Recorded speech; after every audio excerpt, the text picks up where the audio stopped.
Welcome to the Jackson Post podcast, Behind the Paywall, on a Monday morning, I forgot the date, July 14th, 9:17 a.m. We're coming to you about 12 hours later than we usually do. It's the summertime, man. We are flexible. Brandon, how are you doing on this Monday morning? Feeling good about the start of the week? Yeah, doing good. It's, kind of hitting the ground running, getting a late start to, I guess, the work week when it comes to putting together print paper. The work week starts on Wednesday or Thursday, so I'm kind of having to get into a sprint coming off the bench. But otherwise, yeah, it's hopefully it's going to be a productive week.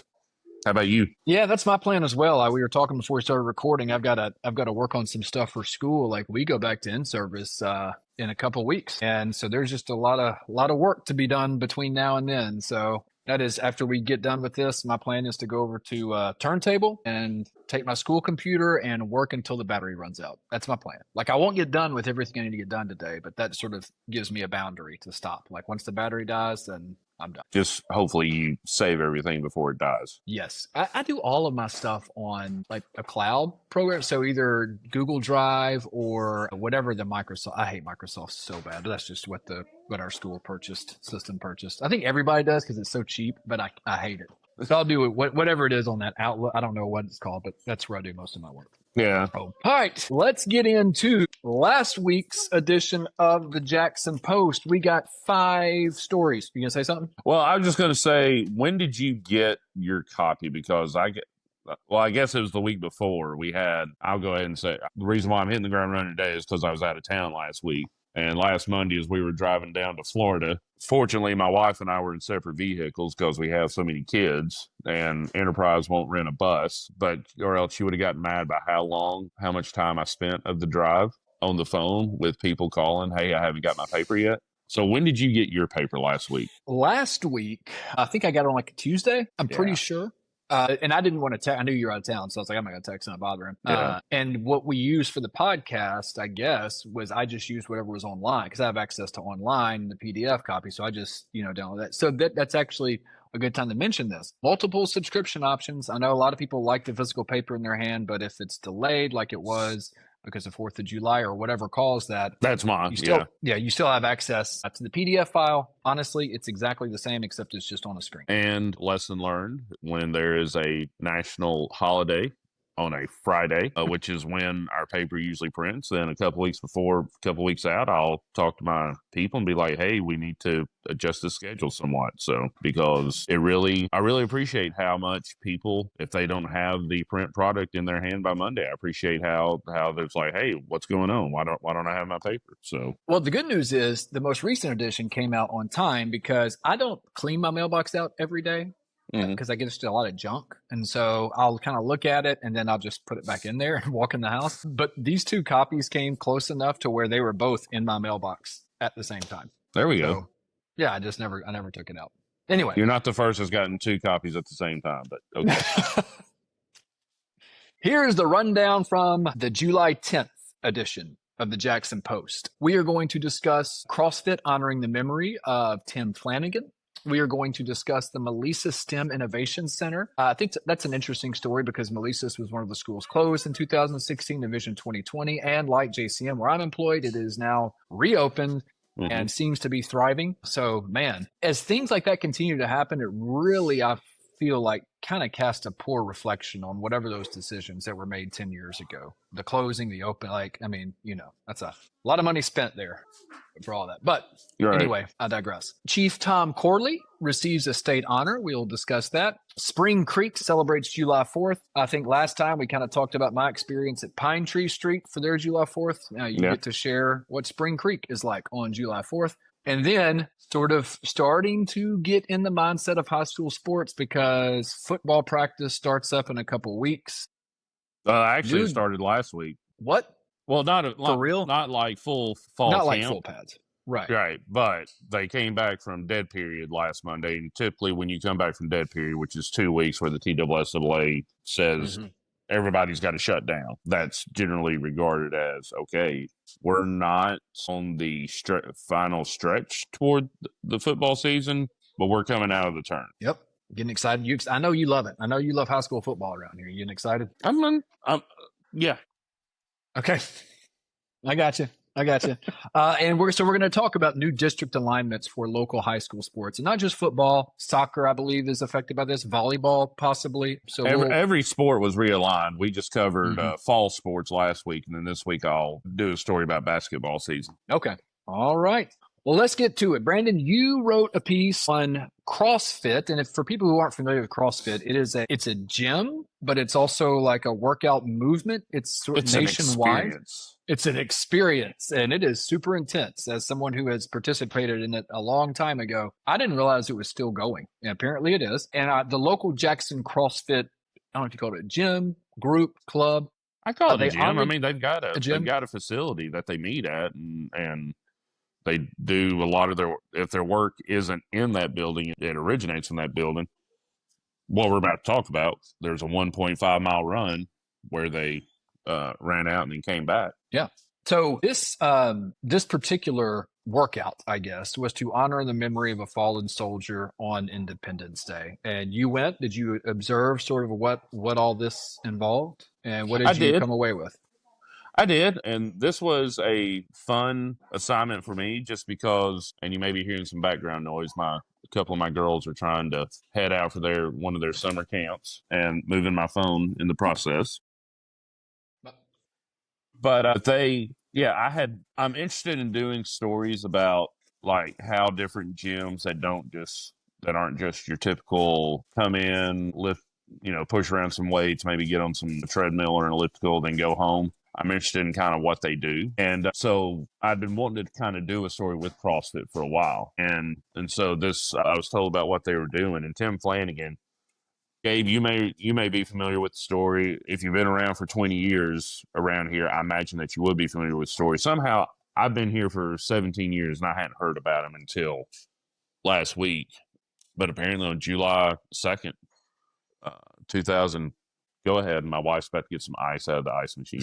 But apparently on July 2nd, 2006, I think, he was Tim Flanigan was a soldier from Medina who was stationed in Afghanistan. He was a pilot, and they lifted off from their base in Afghanistan on I think they said it was a Sunday night, July 2nd. Not long after the liftoff, something happened, and the plane went down. And I didn't get the details. His sister was there, and she kind of talked a little bit about it. She and her husband, Tim's brother-in-law, they were both great to talk about it and stuff. But I didn't get the details. But apparently, somehow, Flanigan saved other people who were in the helicopter with him, and willingly sacrificed himself so that they could. I mean, one guy walked away without a scratch from a helicopter crash. July 2nd was the 19-year anniversary of when he passed. And then 2 days later, July 4th. And this was something they'd done a few times because the people who started CrossFit in Jackson were actually stationed with Flanigan in Afghanistan.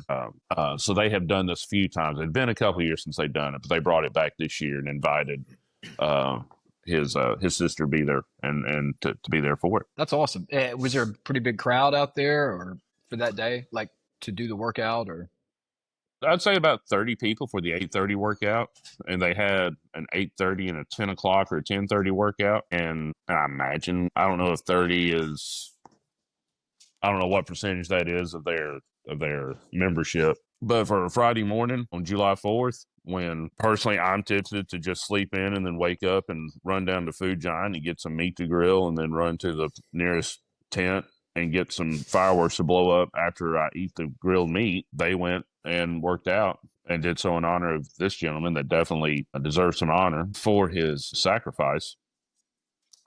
So if it was, I don't know if they would define it as a large crowd, but they were definitely active. I feel like 30 people in a group exercise class is a lot, especially on July 4th. Because like you said, most people probably don't want to get up on July 4th and do 100 burpees and, muscle ups, or I don't even know what CrossFit does anymore. I haven't done it in a long time, but some pretty intense workouts. What were some of the stuff that you were seeing as you were just sort of observing? Was there some, like, I guess you said a 1.5 mile run? Were there just a bunch of different like body weight exercises, and they're all doing it in unison? Yeah, there were some pull-ups. There was some what's the ones where you take the barbell and you take it from the ground and lift it up above your head. Is that Power clean, power clean and clean? Yeah. press. Yeah. Mm-hmm.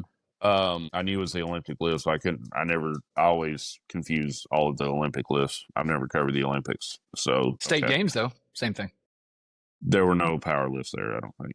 No power lifts. But anyways, sorry. But they did the 1.5 mile run. I'm trying to think what else there was there. They did some stuff I'd never seen before. Did they have it all written on a dry erase board, like all, written down? Like, so that's what I did like, is that you never knew what it was going to be. So you just showed up and there was the workout on the board and you were either like, okay, like fired up, or like, oh my God. But then you didn't have a choice because you were there. So you just had to do it. Well, and one of the main, and the numbers for these workouts, because they'll do this as often as they can to honor somebody. If you're on social media around Memorial Day and you've got any friends that are involved in CrossFit or any kind of health fitness type stuff, a lot of them will do what they call the Murph, which honors, I forget what the story behind that is, but that honors another person who gave their life in military service on Memorial Day. So there's a lot of that going on throughout the year, and they'll get to have their own things to honor their local heroes, which is what this was. Numbers are always important. He was 37 years old, so the plan was for a 37-minute workout, which, difficult workout. But if you're going to tell me, hey, we're going to do 5 or 6 things or 7 things or however many things it was, but you're going to be done in 37 minutes, okay, that seems a little more palatable than we're just going to sit here and do push-ups and sit-ups for the next hour and a half, like some football teams do sometimes. But I will say this, like sometimes that can fool you because you're like 37 minutes. I can do anything for 37 minutes. But if I remember correctly about CrossFit, it is a straight 37 minutes. Like you're not resting much. Like you are going from one thing to another in a circuit, and it is nonstop. And then when you're done, you're done. But man, I feel like just 10 minutes straight of something is challenging, honestly. Hats off to them. I have the cardiovascular conditioning of a bottle rocket, so I got winded eating an ice cream sandwich last week. So it must have been good. I mean, sometimes that happens if you eat a really good dessert. I was getting really aggressive on that thing. I'm not going to lie. That's really cool. They did that. And I honestly like the idea of, on a day like July 4th, a day that traditionally probably people wouldn't want to get up early and do something like that a group of people can come together. And the one thing about, like I said before we started recording, I don't really like group exercise classes that much, but I did Fight Shop for like 3 years straight. Boxing, kickboxing, sparring. And you start to, when you work out with a group of people in a really intense way, you start to form a bond with them, right? Mm-hmm. Because you're doing something very difficult, but you're doing it with the same people on a consistent basis. And so something like that bonds you together with them, even if you have completely different outlooks on things, like outside of that gym. It's very much like a sports team. Like that was that's what I liked so much about Fight Shop, is that like it was like being part of a team again. And you just don't get to do that when you're in your late 30s or early 40s, like in an athletic type of way. You can be on unless you're LeBron James, yeah. Unless you're LeBron or Aaron Rodgers. Hey, 42. Tom Brady. Yeah, 45. Yeah. So that's cool. And I assume CrossFit's like that too, right? Like there's a lot of strong relationships built through that process. So yeah, definitely. Cool story. And as I was sitting there, I was thinking back to, as I was sitting there watching these workouts, and the coaches, they're not like in your face green drill sergeants or anything like that, but they were kind of saying, hey, let's keep it up, keep going. And I did wonder, I was thinking back to like interviews I've done over the years with like people who played on state championship teams, and then they get together for a reunion like 30 years later or something like that. And, they talk about, one thing that really bonded us as a team was in July and August when we were there for fall camp, we were working, we all bonded because we all hated the coach. And I'm like, I wonder if we got something like, like the Milan teams in the 70s and the 90s that won state championships, particularly the ones in the 70s with Coach John Tucker. I've heard some people that said, I hated that guy by the end of fall camp. Now, looking back, they loved the guy. He was like a second father to him. But at the time, he became the common enemy of about 40 or 50 teenage boys out there giving their all for the Purple Bulldogs. But I wondered, do they have that kind of hatred for their coaches here because they can just walk away and cancel their membership at any time? That's right. It's a little bit different. I think it's that coaching style is probably going the way of the dinosaur at this point in time in, 2025, right? Like these like heavy-handed authoritarian types of coaches. That being said, when I was at USJ, Chris Leonardi was the soccer coach, extremely successful there. And I would say that there were players for him who in the season might say some of the same things that the Milan players said about Tuck, but they loved him. They loved playing for him. But in that moment when you're just, you can't drink a Coke during the season or you're running your tail off over and over and over, you probably don't like him. But then when it's all done, like you have so much respect for that person. And look, everybody likes to win. That cures a lot of things, honestly. Both of those coaches won. Go ahead. Well, I was just going to say, I mean, similar stories from the college level about, like you said, these coaches are going away like a dying breed, and one of the last ones was Nick Saban. Like you're sitting there watching him on these documentaries or even in press conferences, and you're like, how can he recruit players to come and play for him and give that kind of effort? But then they see the finished product and the potential of what could be sitting there waiting on them when they're done playing for him, what they can accomplish while they're playing for him. And then for the most part, they all love him, except for maybe the guys from Miami. Right. The guy may cry. Yeah. Miami.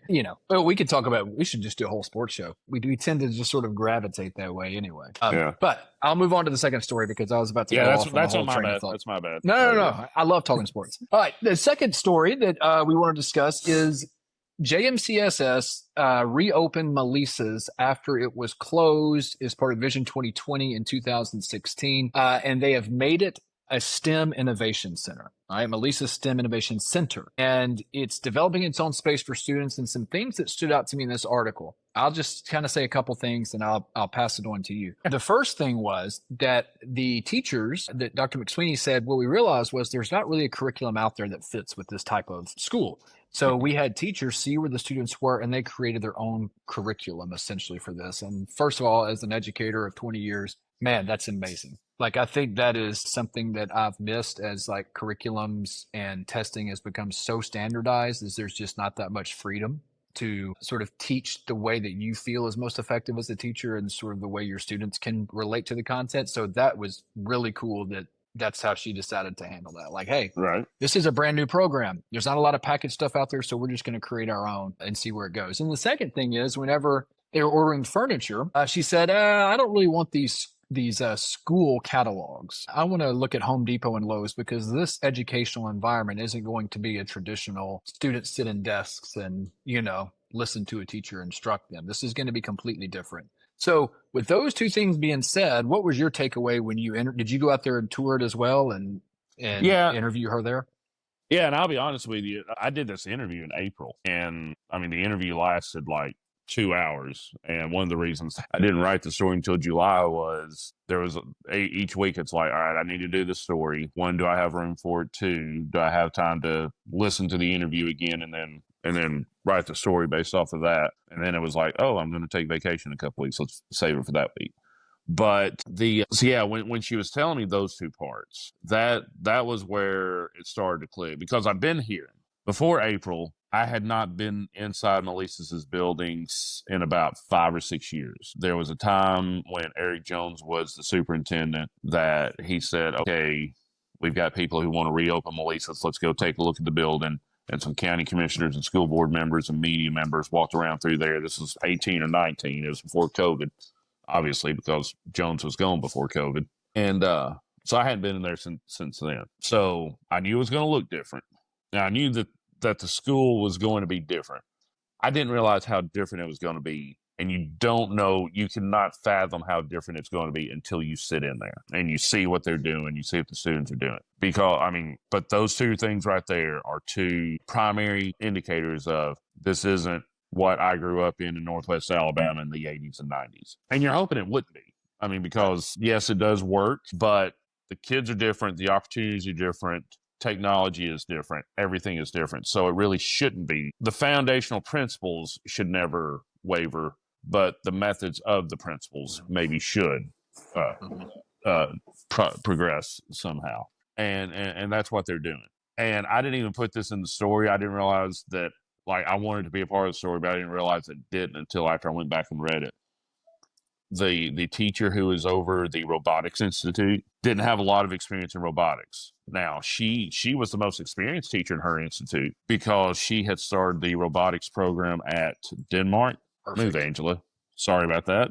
And she had started a robotics program at Denmark, and that program is built up. And so Dr. Teresa McSweeney, who is the Chief Innovation Officer for Jackson-Madison County Schools and essentially is I guess you'd call her the principal at Malesus now, she wanted her and her robotics experience to be a part of the institute. But the rest of them, McSweeney wanted specific teachers in the building. One of them literally was learning the content for a few months and then kind of basing the curriculum based off what she learned. So she's a little bit ahead of the students, but it's not like, as far as like what knowledge gained and stuff like that, but it's not like, oh, I've got my master's in biology, I'm about to teach a bunch of sixth graders sixth grade biology, where that knowledge is already there and he or she is just kind of spitting out what she learned over 4, 5, 6, 7, 8 years of college education. She's learning. Toyota is coming in and helping. They're sending people from their location out in West Jackson on a weekly basis.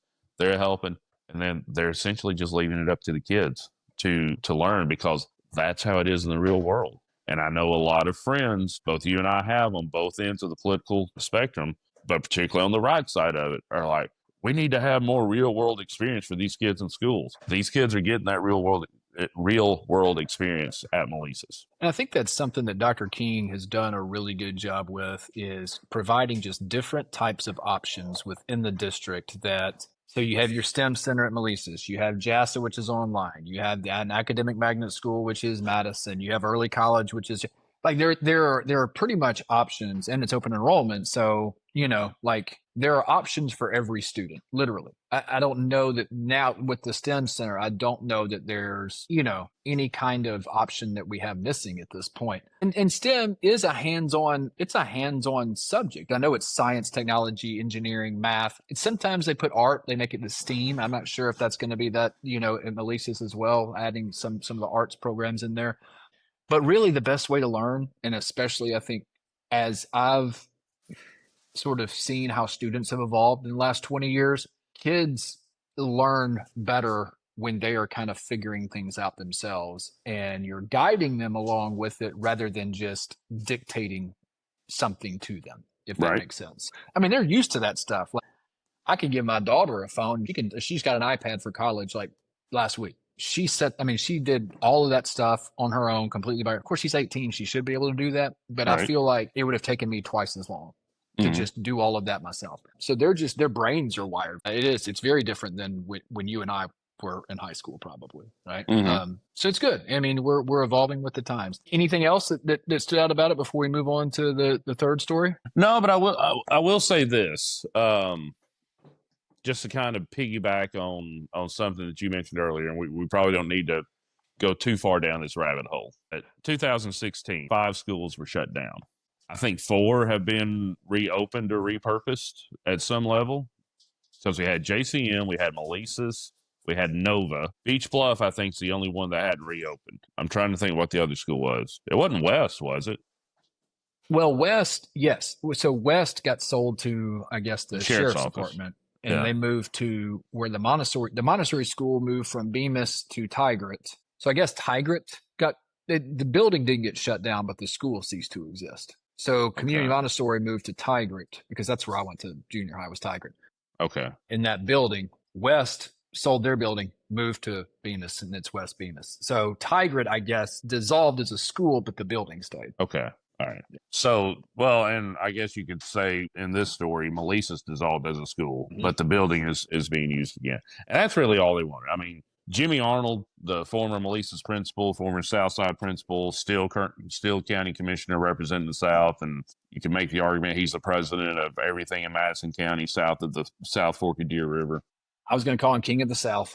Yeah, the King of the South. I mean, he wanted a school back in Malesus. And every time I've talked to him about what's going on, he loves it. He loves what's going on. He was about a year ago, give or take a couple of months, when JMCSS and Toyota had a celebration and announcement of their partnership with the Innovation Center. He was there present for that. He was part of all the photos. He was actually smiling. You don't see that a lot out of Jimmy Hall, but he was even enjoying talking about it with the media. And sometimes there have been times where he hadn't enjoyed talking to the media. But I mean, he loves what's going on there. So I'm glad for him. And I'm glad for all the people in Malesus that they've got something they can say, hey, this is ours, and we are the first ones to do it. All of y'all are copying what, or probably eventually going to be copying what's going on here. You're welcome. That's right.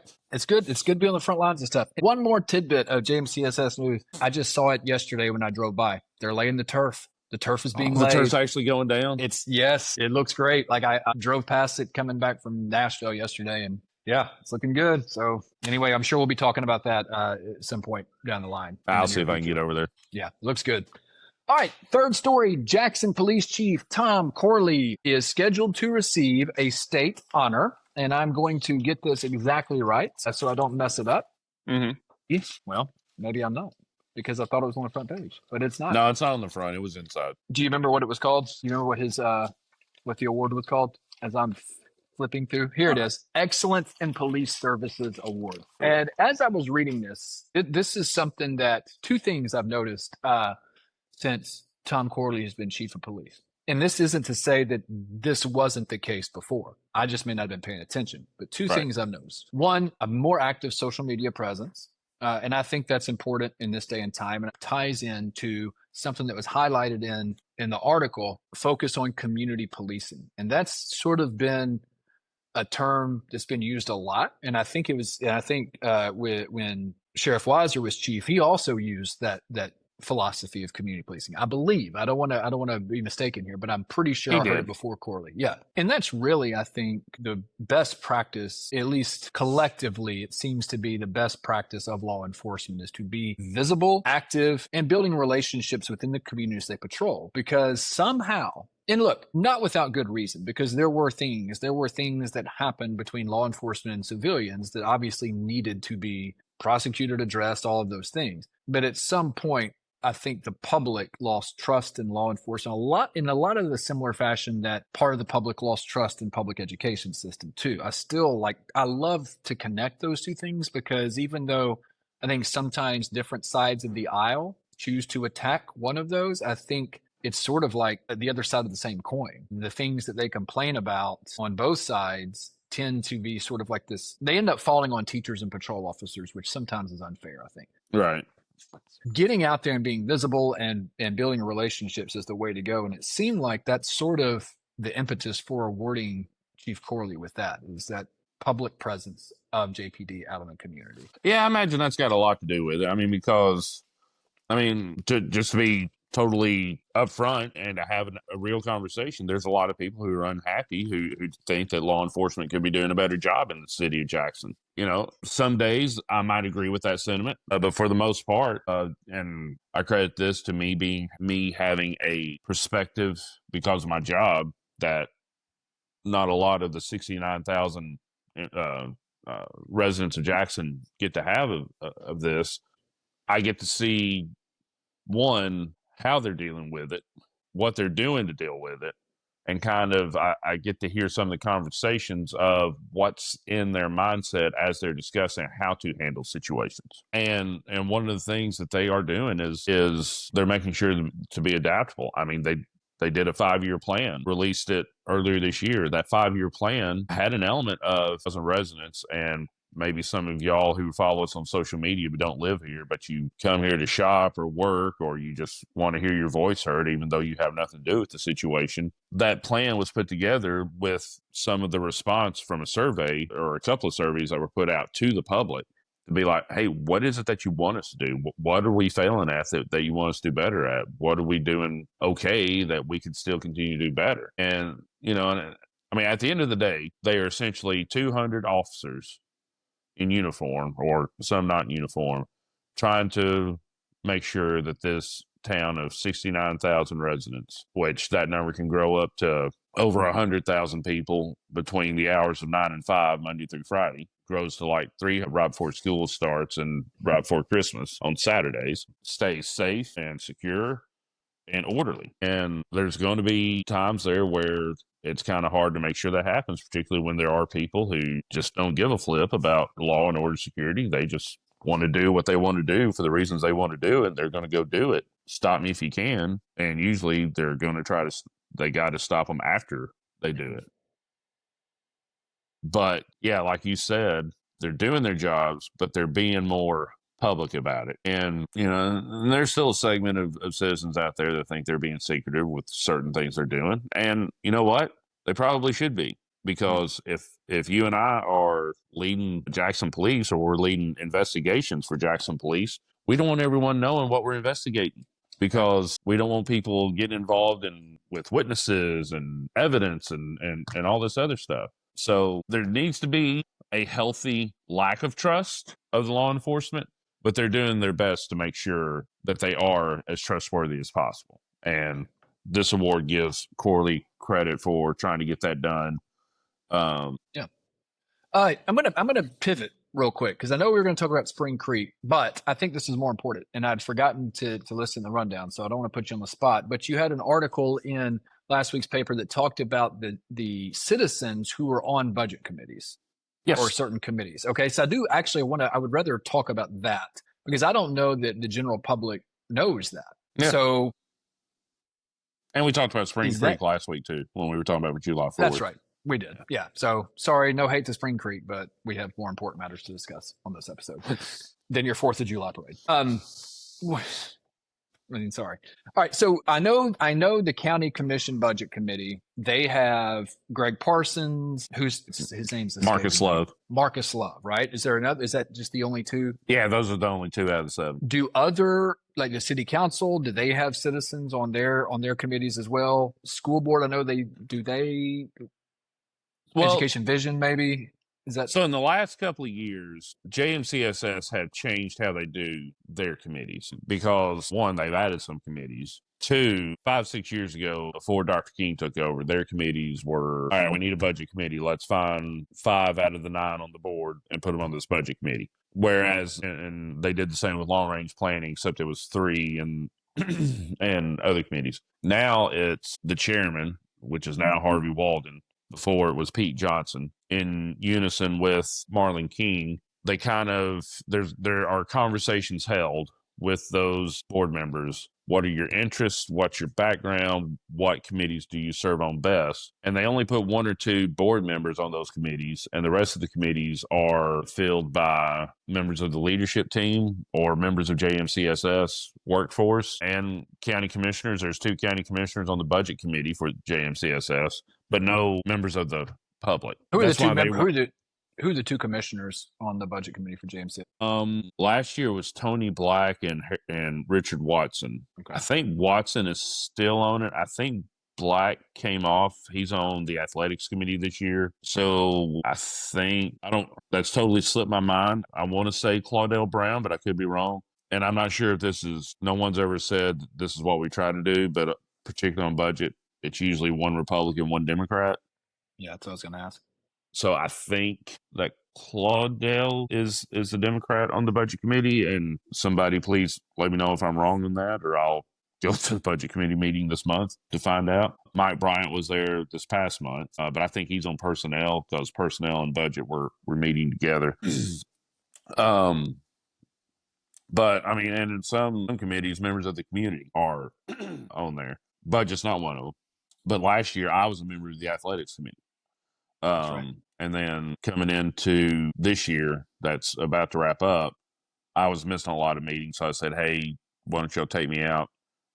Coach Joe Holloway, who's a personality on one of the local radio stations and has been doing sports talk radio around here on some shape, form, or fashion, former co-host of mine. He's been doing it for like 90 years after a 70-year career of coaching. 160 years old. And that's after all of his education. But he's on the committee now with Tony Black, Jason Compton, and Andre Darnell are the 2 board members that are on that committee. Anyways, all that to say, Jackson-Madison County Schools was not as much part of this article as the City Council and County Commission.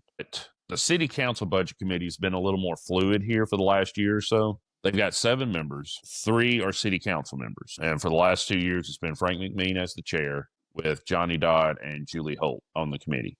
And then there have been 4 lay people there. And then Mayor Conger and whoever the city recorder is that month will be there at the meetings as well, because they're the ones reporting to the committee. They've been trying to figure out what's made it so fluid is they've been trying to figure out the schedule for when the committee can meet, when as many committee members as possible can be there. And they thought that meeting on Monday at 10 o'clock, the last Monday of the month at 10 o'clock, or the 4th Monday of the month at 10 o'clock, was going to work for the last 3 months. The only citizen that's been able to be there is Jack Mathis from Alexander, Thompson, and Arnold. So he was the one, I got a couple of quotes from him for this story, for the city's part of this story.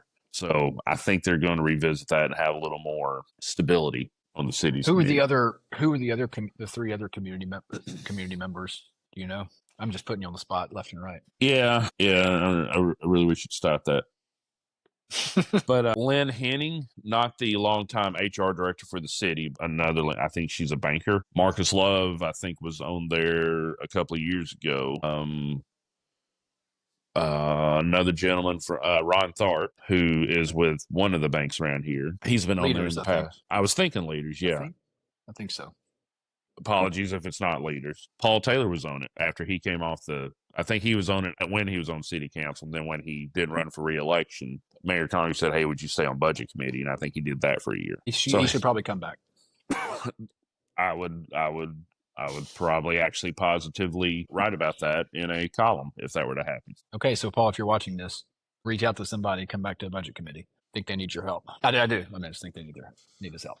So to wrap this part up, I guess, and this is probably obvious, the reason you want to have community members on these committees is to get input from the actual community as to what's going on, because I'm sure there can be a disconnect when you're, I don't say making laws, but when you are making these decisions that will affect the community, sometimes, perspective is limited, I guess. So you want to get as many people, not as possible, but, as much representation for the community as you can.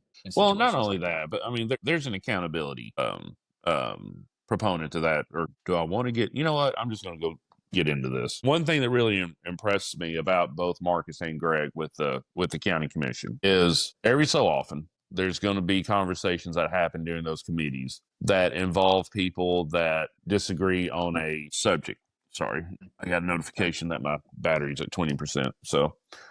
So they may get into conversation that's where the conversation's getting personal for a minute, or they may start referencing stuff that has little to do with that meeting at the time. A couple of months ago, when the budget committee was discussing with Mayor Massey about the pay for the HR director / deputy mayor, that conversation got to a point between Massey and Gary Deaton, where Parsons finally had to say, y'all, this is getting to a point where we're talking about stuff that we're getting into the whole politics of stuff.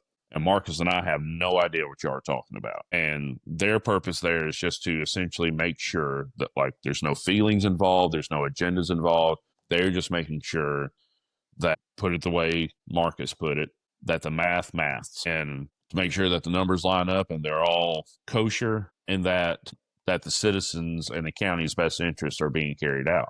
Because if we want to go worst case scenario with this, let's go ahead and go worst case scenario for a minute. There are 7 members of that committee. If you take out Parsons and Love, you've got 5 Republican commissioners who are on that committee. All they got to do is just find 2 out of the other 12 to put Republican commissioners on that committee. They can literally do anything that they wanted with that money. I'm not saying they would, because I honestly don't think that they would. But if you had 7 people, or just 4 people, a majority, who just wanted to do whatever they wanted to do with it, with the county's money, be willing to deal with the consequences at election time in 4 years, they could do that. But now that you've got 2 people who are there representing the public's interest, I mean, do they agree or politically with a lot of the people on that committee? I'd be more surprised if I heard no than yes. But at the same time, Kevin Hicks, who is a member of the committee, he brought a proposal to the committee a few months ago saying, hey, let's spend $50,000 on new basketball goals for practices for JCM's gym. Why do we want to do that?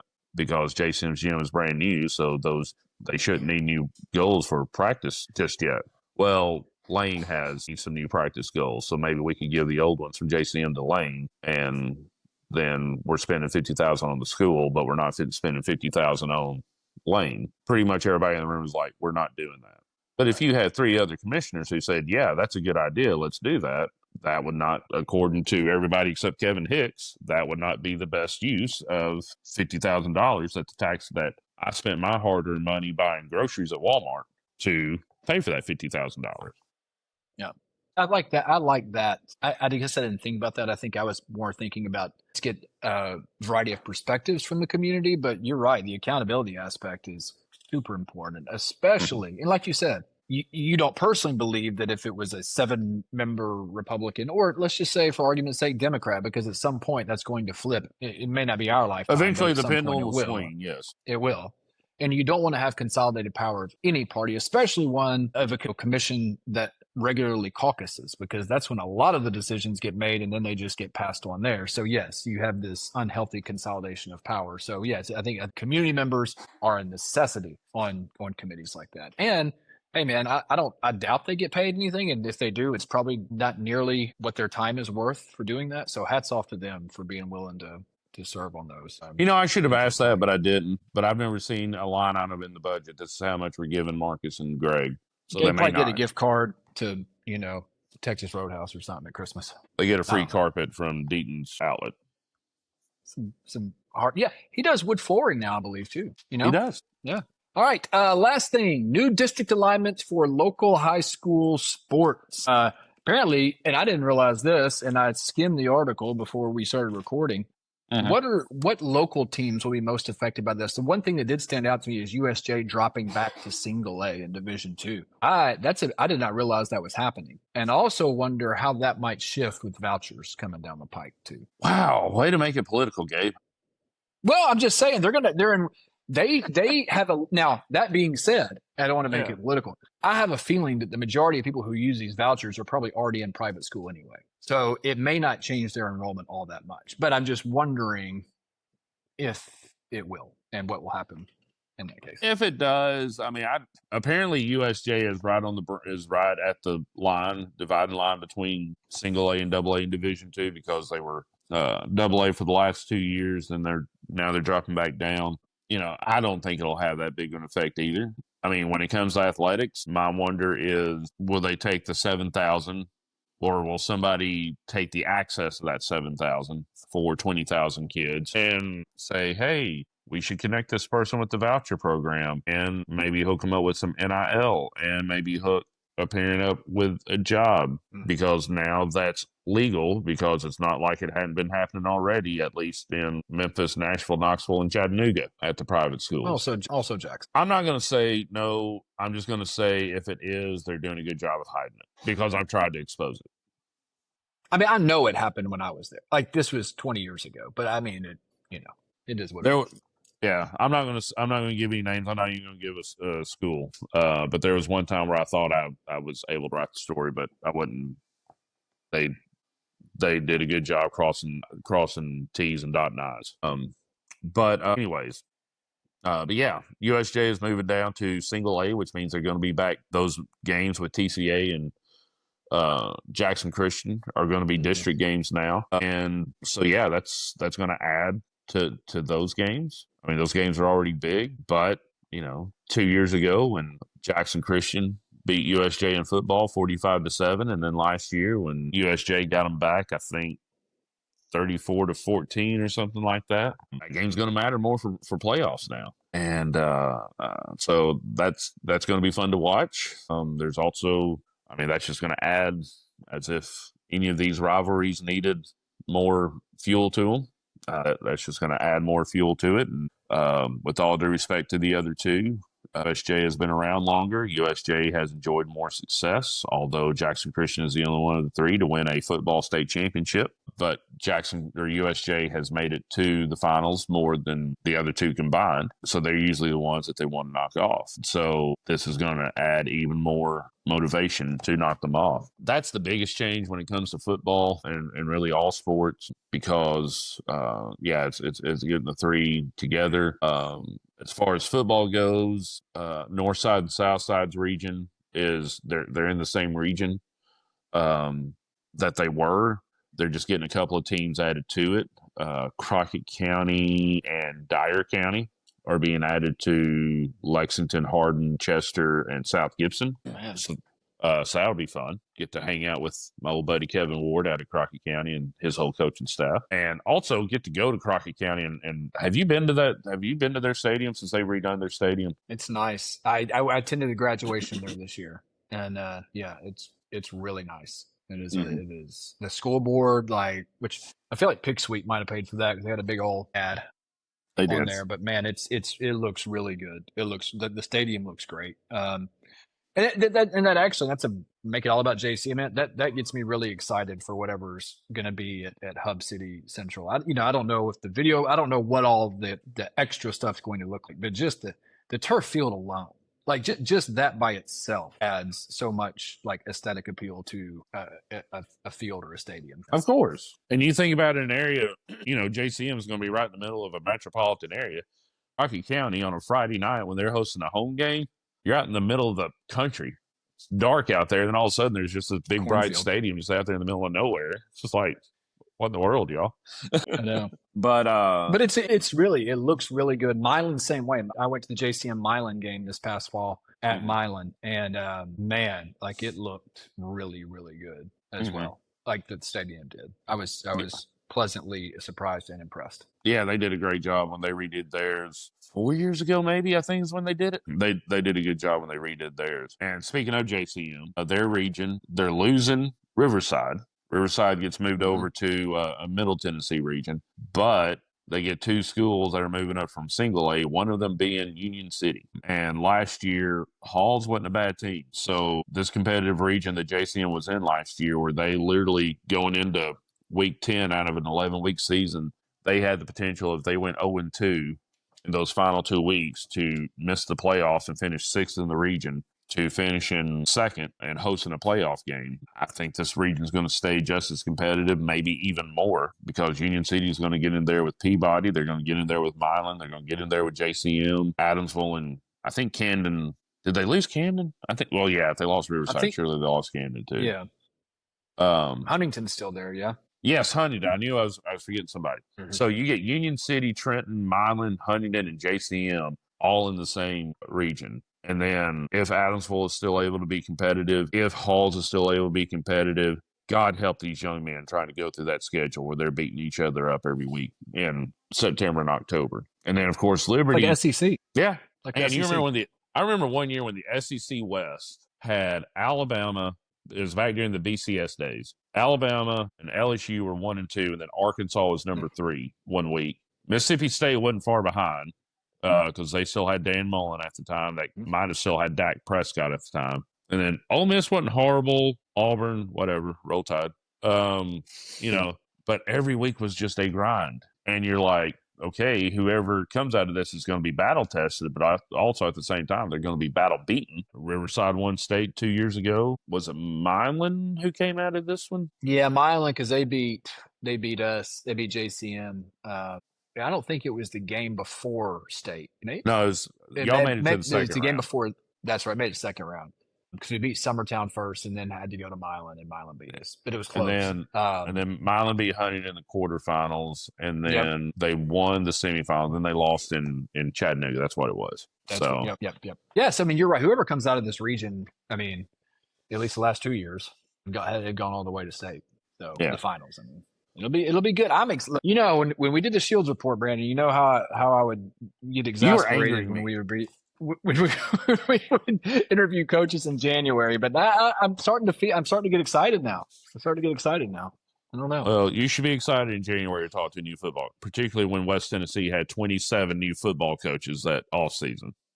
It was a lot of breaking news, man. It was like I couldn't keep up. I could not keep up with all the musical chairs of coaching football. Oh yeah. Um, all right, what you got this week? July's a slow month with meetings and such. Yeah, so Yeah, I'm catching up. Obviously, I missed the school board meeting last week, so going to catch up on that and the charter vote and some other stuff coming out of that. Catching up on football. Javante Smith at Northside committing to Tennessee. Congratulations to him. I'm going to try to interview him this week and have a little bit more on that. So yeah, I mean it's July. We're hitting a lull, but the lull is not that low. Right. So yeah, all right, man. Plenty of stuff going on. Well, I appreciate it. Enjoy the rest of your day. Get back in the groove of work after your vacation. I'm about to go do the same. All right. Thanks for talking to me. All of y'all, thanks for listening. See ya. See ya.